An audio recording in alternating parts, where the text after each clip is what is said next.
नमस्कार मित्रांनो, बाळ आईच्या पोटामध्ये असताना भगवंताशी काय बोलत असते? गरुड पुराण. नमस्कार मित्रांनो, श्री स्वामी समर्थ. असे म्हणतात की अभिमन्यूला चक्रव्यूहाची निर्मिती आईच्या उदरातच समजली होती, परंतु चक्रव्यूह भेदण्याची प्रक्रिया जाणून घेताना त्याच्या आईचे डोळे पाणावले. त्यामुळे महाभारतात अशी परिस्थिती आली. तेव्हा अभिमन्यूकडे चक्रव्यूह भेदण्याची कला नव्हती. सुभद्रा असो किंवा कयाधू, सर्वांनी आपल्या मुलांमध्ये चांगले संस्कार रुजवण्याचे काम अगदी गर्भापासूनच केले होते. 16 संस्कारातही त्याचा उल्लेख आहे. आपल्या हिंदू धर्मात 16 संस्कारांचे वर्णन केले आहे. यापैकी दुसरे स्थान पुंसंवन संस्काराचे आहे. असं म्हटले जाते की कोणतेही मूल मोठं होऊन कसं असेल, ते कसे चालेल, तो कसा वागेल, हे सर्व त्याला त्याच्या आईकडून गर्भातच मिळू लागते. पुंसंवन संस्कार म्हणजे काय? पुंसंवन संस्काराचा उद्देश सशक्त, शक्तिशाली आणि निरोगी मुलांना जन्म देणे हा आहे. या संस्काराने गर्भाचे रक्षण होते आणि ते चांगल्या संस्काराने पूर्ण केले जाते. भगवंताची कृपा स्वीकारण्यासाठी आणि त्याच्या प्रति कृतज्ञता व्यक्त करण्यासाठी प्रार्थना आणि यज्ञ कार्य केले जाते. तसेच वेळ संपल्यावर तो प्रौढ अवस्थेत जन्माला यावा अशी त्याची इच्छा असते.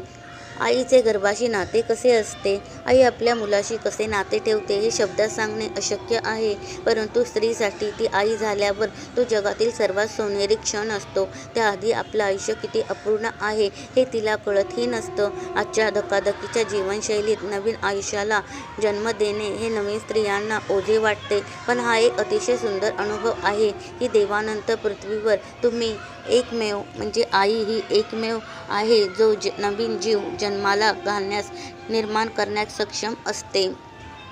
गरुड पुराण काय म्हणते? मान्यतेनुसार भगवान विष्णूंचे परमभक्त गरुड यांना स्वतः विष्णूंनी शिकवलेले धडे गरुड पुराणाच्या रूपात भक्तांना सापडतात. या पुराणात जीवन, मृत्यू, स्वर्ग, नरक, पाप, पुण्य, मोक्ष प्राप्तीचे मार्ग इत्यादी तपशीलवार सांगितले आहेत. यासोबतच गरुड पुराणात हेही सांगण्यात आले आहे की बाळाला आईच्या पोटात दुःख कसे भोगावे लागते आणि ते देवाचे स्मरण कसे करतात. पहिल्या महिन्याचा मुद्दा काय आहे? गरुड पुराणात नमूद केलेल्या तथ्यांनुसार बाळाचे डोके एका महिन्यात तयार होते आणि नंतर दुसऱ्या महिन्यात हात इत्यादी. तिसऱ्या महिन्यात बाळाच्या शरीराच्या त्या भागांना आकार मिळू लागतो, जसे की बोटांवर नखे दिसणे, त्वचा, हाडे, लिंग, नाक, कान, तोंड इत्यादी. तिसऱ्या महिन्यात काय होते? तिसऱ्या महिन्याच्या शेवटी आणि चौथ्या महिन्याच्या सुरुवातीला त्वचा, मांस, रक्त, चरबी, मज्जा तयार होते. 5व्या महिन्यात बाळाला भूक आणि तहान लागते. 6व्या महिन्यात बाळ आईच्या पोटात फिरू लागते, गर्भाच्या पडद्याने झाकलेले असते. 6व्या महिन्यात बाळ बेहोश सुद्धा होऊ शकते. गरुड पुराणानुसार 6व्या महिन्यानंतर जेव्हा बाळाला भूक आणि तहान लागते आणि मातेच्या गर्भात त्याची जागा बदलण्यास योग्य होते, तेव्हा त्याला काही वेदनाही होतात. आई जे काही अन्न घेते ते तिच्या मऊ त्वचेतून जाते. असे मानले जाते की या त्रासांमुळे काही वेळा बाळ आईच्या पोटातच बेशुद्ध होते. आई जे काही तिखट, मसालेदार किंवा गरम अन्न घेते ते अन्न बाळाच्या त्वचेला त्रास देते. 7व्या महिन्यात देवाचे स्मरण होते. मातेच्या पोटी जन्मलेले मूल 7व्या महिन्यात येतात त्याला ज्ञान प्राप्त होते. तेव्हा तो आपल्या भावनांचा विचार करतो असे मानले जाते. हा केवळ विश्वास नाही तर ते खरे आहे. त्यावेळी मुलाला वाटते की मी आता खूप संकटात आहे, पण या गर्भातूनच बाहेर पडताच मी भगवंताला विसरेन.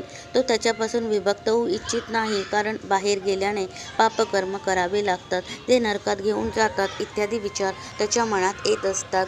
9 महिने प्रार्थना करतो. संपूर्ण 9 महिने आईच्या पोटात मूल देवाची प्रार्थना करत असते, पण ही एक वेळ केव्हा संपते? प्रसूतीच्या वेळी ते गर्भातून बाहेर पडते तेव्हा त्याला काहीच आठवत नाही. विज्ञानानुसार आईच्या पोटातून बाहेर पडणाऱ्या बाळाला खूप वेदना सहन कराव्या लागतात, त्यामुळे त्याच्या मेंदूवर खूप ताण येतो. कदाचित त्यामुळे त्याला काही आठवत नसावे.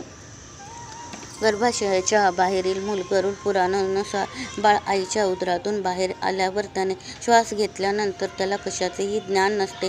गर्भापासून विभक्त झाल्यानंतर तो ज्ञानहीन होतो, म्हणूनच तो जन्माच्या वेळी रडतो. परंतु धर्माच्या आधारे सांगितलेल्या या गोष्टींचे वैज्ञानिक पुरावे देखील आहेत.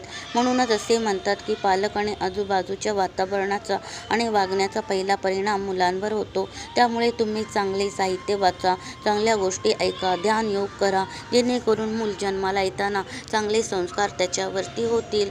तुम्हा सर्वांवरती स्वामी समर्थांची कृपादृष्टी सदैव राहो. व्हिडिओला लाईक, शेअर, सबस्क्राईब करायला विसरू नका. धन्यवाद. श्री स्वामी समर्थ. जय जय स्वामी समर्थ.